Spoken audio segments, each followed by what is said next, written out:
change it. Welcome to your doom. Oh, God. This is GTV, Larger Than Life. Sega! The day has come and the wait is over. The Sega Mega Drive Mini is here. Yes, now you, for the first time, can play 16-bit Sega Mega Drive / Genesis games that you probably already own for PS2, Xbox 360, and Switch on a shrunk-down version of the Mega Drive that's slightly different than the one that was released 3 times already. Okay, I kid. But for a lot of people, the wait for this day has been a crazy toboggan ride. It all goes back to the summer of 2016, when Nintendo announced the NES and Family Computer Classic Edition, the first mini-sized hardware that played old, out-of-print games ever. Actually, that's not true. It really goes back to 2004, when some lifelong Atarians produced the first machine of this type, the Atari Flashback, a machine that brought back the glory days of old games you already have laying around, but newer, with unbroken joysticks and no need for that 75 to 300 ohm adapter. If you were born after 1980, ask your parents. And if they were born after 1980, why are you watching this channel? Yep, it was Atari who started it all, and almost annually put out flashback after flashback, with a core set of the same games, and a mix of a few new ones each time, somewhere around 80-20. A company named At Games eventually took things over, and expanded into arcade games, Intellivision, ColecoVision, and yes, Sega Genesis. So this thing already exists, but for whatever reason, purists were not happy. They're never happy. But to get back on point, these flashbacks floated around the back aisle of toy stores at an affordable price, and were good for what they actually did. They did give off a low-class kind of vibe though, because Atari, et al., weren't really around anymore, and they didn't take much effort to update, which did happen often, but without much put into it that made us want to run out and buy it all over again. All the while, Nintendo was reselling its old games at $20 a pop, which was actually a bargain at the time. Sony later did it for $5 a download, and that felt a little bit more like fair market value. Every time I'd see the nth flashback on sale at Walmart or Target, I'd exclaim how it's a shame that Nintendo would never make one of these, as they'd have to be bought and sold a few times over before someone dares try it. But then, as a shock to everyone, they did. And because it's Nintendo, it counts. It's real. Nothing before matters. They did, after all, save the gaming industry. Not really. So we must exalt their every decision. In fairness, the FC and NES Classics did a few important things to steer the mini-game industry out of the ditch. It used identical form factors, kept it to one set of games, almost all of them worth playing, and made only 500 machines, and stopped, ensuring the demand would be crazy. A Super Famicom Mini came down the pike in 2017, and game fans were wondering what would be next. Well, the Genesis Minis were already out, but almost exactly 1 year ago to the day, September 18, 2018, Sega announced that they were divorcing At Games, doing this Mini themselves, the right way. Of course, that was the fine print on a super hectic day where Sony announced their own PlayStation Classic, and Sega was putting this off indefinitely. The internet went crazy. People whose income is solely reliant on recycling the news you've heard 29 times that hour really had a field day. I mean, there were dozens of daily videos about Sega and its epic fail. All, strangely enough, 10 minutes and 3 seconds long with 7 or 8 ads tacked on. Don't you just hate that? Someone's making a point, and every 3 minutes... This is the story of how Danny... Gotcha. But yeah, why can't they do that? I mean, at least say, here comes a commercial. It's not hard. I do it all the time. I'm gonna do it really soon. Anyway, by the end of 2018, things played out like this. Nintendo was still understocked. No surprise there. The PlayStation Classic got deep price cuts, a Day Zero hack, and a lot of bad press. A Neo Geo Mini was thrown in there somewhere, and Sega was radio silent. Atari actually had a good flashback set out, But with its numbering scheme ready to break double digits, it just feels like they've become the now that's what I call music of classic gaming. As the calendar turned to 2019, news of the Mega Drive and Genesis Mini started to appear, slowly. M2, who makes the modern Sega Ages games, would be the developer. Games would have multi-regional versions. Games were announced 10 at a time, and 2 of them, Darius and Tetris, were playable for the first time. Again, the internet went insane, and for the news recyclers of YouTube, a golden age. It was a daily IV drip of pseudo-events. None of it mattered, because all of these games, save for 2, were already available 100 times over. But hey, it makes good... I can't believe I'm saying this. Content. I heard a lot of new houses were bought over the summer. I was busy working a real job and making worthwhile videos. Just saying. So, here we are. September 19, 2019. I bought the Japanese Mega Drive Mini because I live in Japan. So, let's unboxing after a quick commercial timeout. See? It's not that hard. この番組はご覧のスポンサーの提供でお送りします。あのソニックが新しい仲間テイルスを連れて帰ってきた。超速アクションソニック・ザ・ヘッジホッグ2メガドライブから世界へ。Welcome back and thanks for sticking around. Before we begin, I just want to remind you that I've done some other Sega videos in the past, including Altered Beast, Phantasy Star 1 and 2, the SG-1000, the Sega Perfect Guide, and Dreamcast in Japan. And be sure to stay to the end, because there will be a special contest to celebrate the Mega Drive Mini, and you could be a winner. Now let's get to the unboxing. I bought this today. This is the Mega Drive Mini Japanese version. It is the W set, which means there are 2 controllers. The price is about 9,000 yen or 9,500 yen with tax. The other set, the regular set with just 1 controller, was only 7,000 yen, but I decided to opt for the 2 controllers. And the thing about the double set and the original set, there's a difference of box art. And the double set actually has the second version box art. The 1 controller set has the original box art that ran from 1988 until 1991. And this one follows a revision, which is not the Model 2.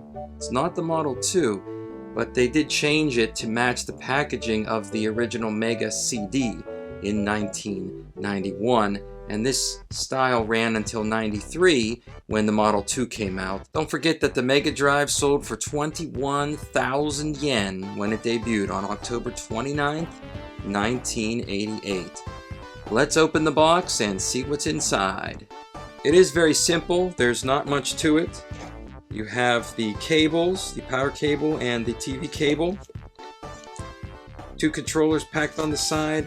There's also an instruction manual. And the Mega Drive Mini unit is in its own special cardboard box within the box. And that's it. So let's open up the cardboard box and take a look. There you go, classic design. You have 2 USB-A ports in the front for the controllers. You have HDMI and USB power in the back. The card slot opens, but doesn't take any cartridges, and there is no AC adapter in the box. That's how all of these mini machines have been in Japan. A portable battery will work. A USB port on your TV or your modern game machine will also power it up.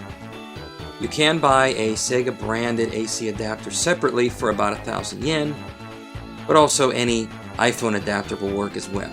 And now I'm going to show you something really cool, because with all these mini machines, Nintendo, Sony, and now Sega, I have found a mini retro wood panel console TV, just like they used to make in the 70s and 80s. I have all my mini machines hooked up to it, and we're going to hook up the Genesis / Mega Drive Mini to that TV right now. There are 42 games included. The menu music is a new composition by Yuzo Koshiro, who did Streets of Rage 2, Space Harrier, Sonic 1 for Master System, as well as some non-Sega games like ActRaiser and Ys 1, 2, and 3.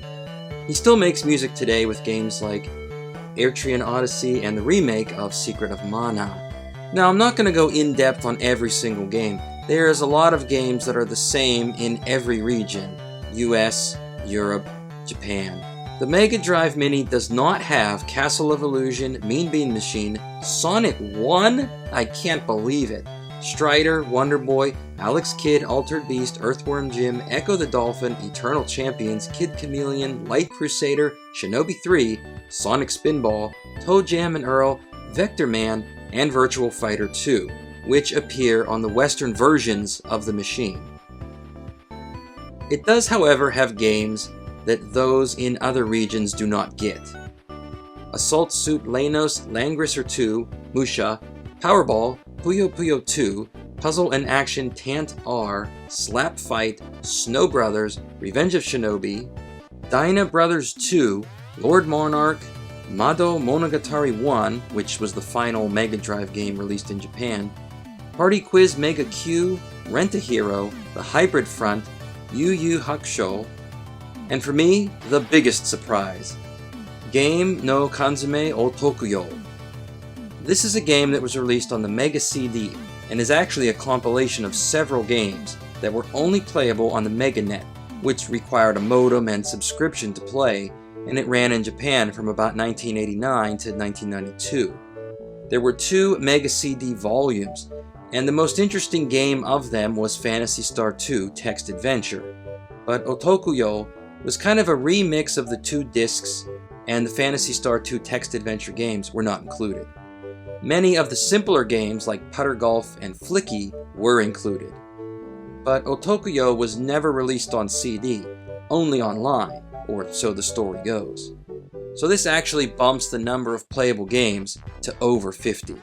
There's also a version for Asia, excluding Japan, which has Alien Soldier, Outrun 2019, Shining Force 2, and Sword of Vermilion, while dropping a few other games.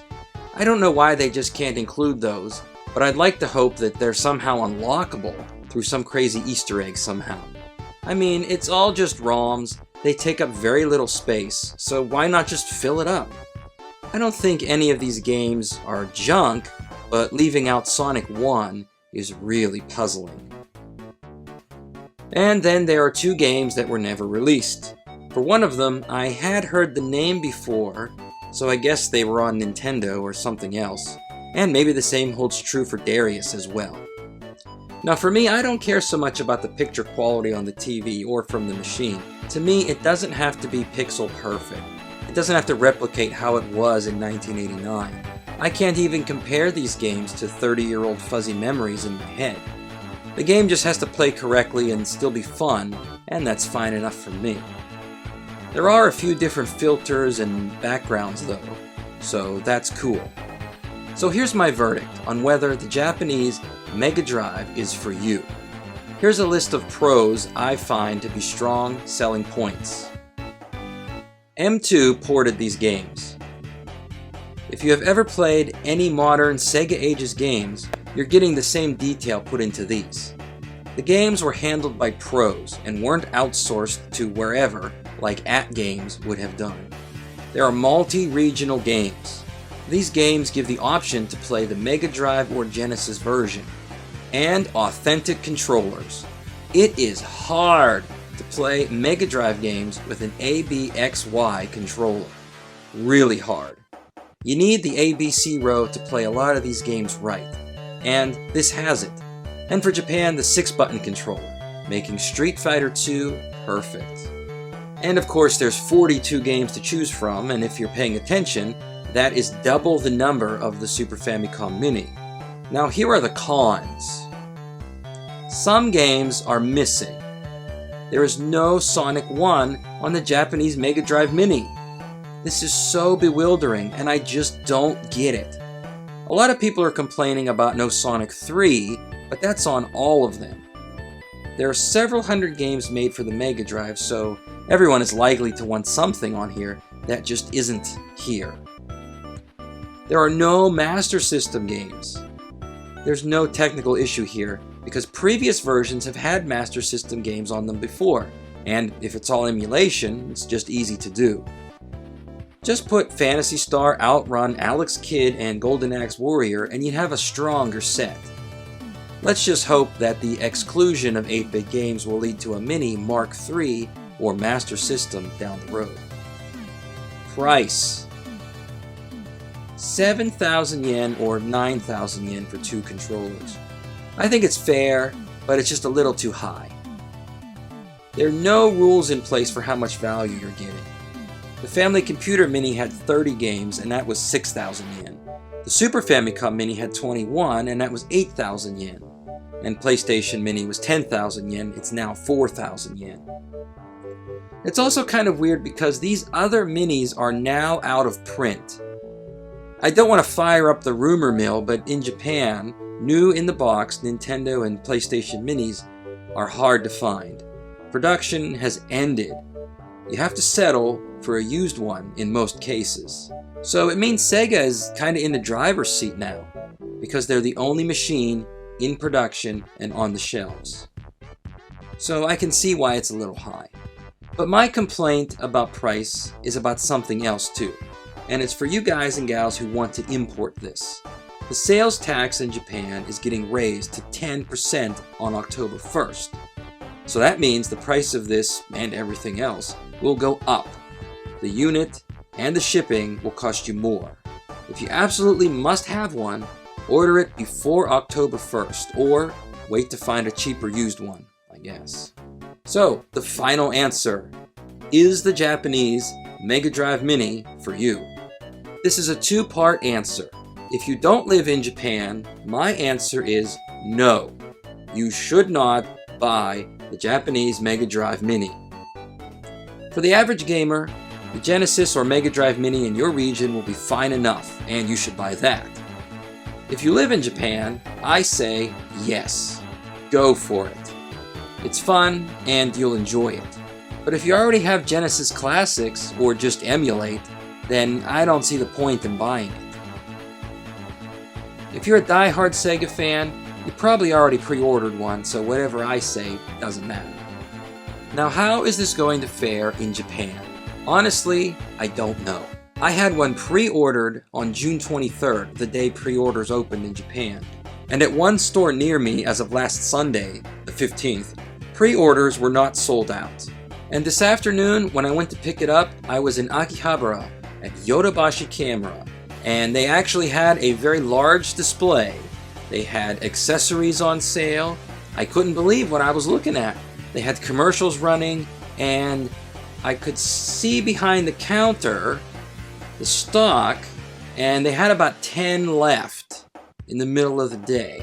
Maybe it got sold out, or maybe it will sell out over the weekend, or maybe they have more in the back. I really don't know. I think the market for this in Japan will be a mix of people who grew up with a Mega Drive, along with newcomers who are curious about it, and probably knew of Mega Drive, but didn't get into it until later. A lot of people say Mega Drive was never popular in Japan, but I want to go back to a video that I did last year in October for the 30th anniversary, where I talk about the Mega Drive guidebooks that were on sale. I covered these books, which are like encyclopedias about the Mega Drive. They're very interesting. They're full of rare scans and things you've never heard about before about Sega in Japan. But a few of the takeaways these books taught me was that the Mega Drive was popular in Japan. I don't buy the fake news mainstream gaming media narrative that Mega Drive was a failure just because it wasn't the market leader. The Mega Drive had over 600 games released in Japan and was on the shelves until 1996. There were multiple hardware revisions and literally dozens of commercials for games. If the Mega Drive was a failure, like the clickbaiting backbenchers of YouTube like to say it was, how can you explain that? How could they afford to do these things if it was a failure? And why would they release a mini machine in a country that had no interest for it? It's a question that deserves an answer, and I think you know what it is. And I want you to stick around because we're going to take a quick break, and when we come back, I'm going to talk about this, the Mega Drive Mini Mega CD Storage Box Mini. And actually, I'm going to be giving this away as part of a contest to celebrate the release of this machine. But first, I want you to take a look at this special preview of Phantasy Star 3 30th Anniversary, appearing this April on GTV. 16-bit arcade graphics. 16-bit arcade action.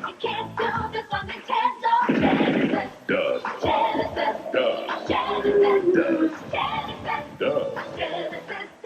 16-bit arcade hits.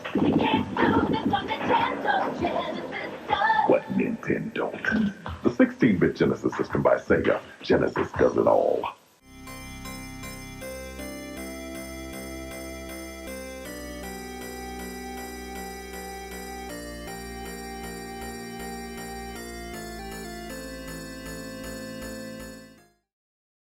Now let's go out the way we came in with a little home movie video footage of me playing Altered Beast some 30 years ago.